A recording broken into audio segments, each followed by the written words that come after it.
1950 August 10న మొత్తానికి సమస్య మొదలైంది. అదేంటంటే ప్రెసిడెన్షియల్ ఆర్డర్ ఒకటి వేశారు. ఇప్పుడు ఆర్ఎస్ఎస్ వాళ్ళు వీళ్ళందరూ ఏంటంటే మత కన్వర్షన్ జరిగిపోతా ఉన్నాయి, అందరూ కూడా మత మార్పులు చేస్తా ఉన్నారు, మొత్తం హిందూ పాపులేషన్ పడిపోయింది, ఎక్కువ అవుతాయని ఇప్పుడు వీళ్ళకి భయం వేసి ఆర్ఎస్ఎస్ వాళ్ళు వీళ్ళందరూ ఏం చేశారంటే అప్పుడున్నటువంటి బాబు రాజేంద్ర ప్రసాద్ గారి దగ్గరికి వెళ్ళి ఆయన్ని కన్విన్స్ చేసుకొని ఆయన ద్వారా ఒక ప్రెసిడెన్షియల్ ఆర్డర్ పంపించారండి. Presidential order, it is not in the constitution. ఇది కనుక కాన్స్టిట్యూషన్లో పెడితే అతిపెద్ద ద బెస్ట్ కాన్స్టిట్యూషన్లో ఒక మచ్చ అయి ఉండేది. అది కనుక రాజ్యాంగంలో అంబేద్కర్ పెట్టుంటే అంబేద్కర్ రాసినటువంటి ద బెస్ట్ కాన్స్టిట్యూషన్కి అదొక పెద్ద మాయన మచ్చ అయి ఉండేది. కాబట్టి ఆయన పెట్టలే Ambedkar he wants to make it constitution very clean and clear crystal. Socially educational backward communities మీరు అప్లిఫ్ట్ చేయాలి. ఆర్టికల్ 14 అందరూ సమానమే. ఆర్టికల్ 15 మత ప్రాతిపదికగా వివక్ష చూపకూడదు. ఆర్టికల్ 25 మత స్వేచ్ఛ ఉంది. Article 19 freedom of expression. Article 21 personal Liberty. Okay, personal Liberty irrespective of religion. Very క్లియర్గా రాశాడు అంబేద్కర్ రాజ్యాంగాన్ని.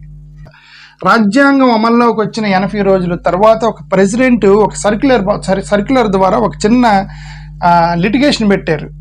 ఇక్కడది ఏంటంటే హిందూ తప్ప మిగతా వాళ్ళెవరు ఎస్సీలుగా పరిగణించబడరు అని ఒక సర్క్యులర్ పంపించాడు ప్రెసిడెంట్, భారత రాష్ట్రపతి.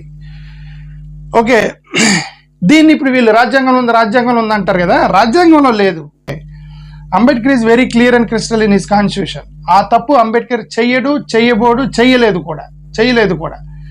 ఎందుకంటే అదొక పెద్ద మాయన మచ్చ. ఆ మచ్చ రాజ్యాంగంలో పెట్టదలుచుకోలేదు, అది పెట్టలేదు. తర్వాత వాళ్ళు ప్రెసిడెంట్ ఆర్డర్ ద్వారా పాస్ చేసుకున్నారు అంతే. ఇది ప్రెసిడెంట్ ఆర్డర్ కూడా ఏంటంటే 6 నెలల్లో అప్రూవ్ అవ్వాలి, కానీ వాళ్ళు 1951 వరకు వాళ్ళు పార్లమెంట్ పెట్టలేదు. ఇప్పుడు ప్రెసిడెంట్ ఏదైనా ఒక ఎగ్జిక్యూటివ్ ఆర్డర్ ఇచ్చినప్పుడు ఒక 6 monthsలో దాన్ని పార్లమెంట్లో అప్రూవ్ చేయాలి. కానీ 1 year వరకు నెక్స్ట్ పార్లమెంట్ సెషన్ జరగలేదు. అంటే యాక్చువల్లీ ఇది వ్యాలిడిటీగా సరే ఇదంతా కోర్టులో జరుగుతుంది. ఏదైనా సరే హిందూ తప్ప అనేది ఒక ప్రెసిడెంట్ ఆర్డర్ పంపించారు. అక్కడి నుంచి ఆ ప్రెసిడెంట్ ఆర్డర్ని బట్టి క్రైస్తవులు రిజర్వేషన్స్ లేకుండా పోతున్నాయి. ఓకే, హిందూ అని రాస్తేనే ఎస్సీ సర్టిఫికేట్ ఇస్తా ఉన్నారు. అది 1956లో సిక్కుల్ని యాడ్ చేశారు.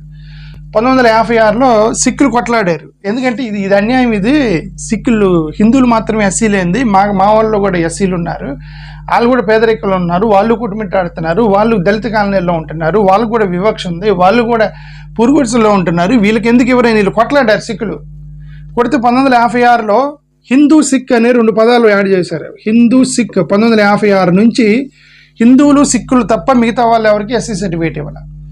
తర్వాత బుద్ధిస్టులు కొట్లాడారు. బుద్ధిస్టులు కూడా మళ్ళీ కొట్లాడితే 1990లో మళ్ళీ బుద్ధిస్టులు కలిపారు. ఇప్పుడు హిందూ, సిక్ ఈ 3 మతాలు తప్ప మిగతా వాళ్ళకి ఎస్సీ రిజర్వేషన్ లేదు. అంటే ఇప్పుడు ప్రస్తుతానికి సఫర్ అవుతుంది క్రిస్టియన్స్, ముస్లిమ్స్కి లేదు. ఇది చరిత్ర.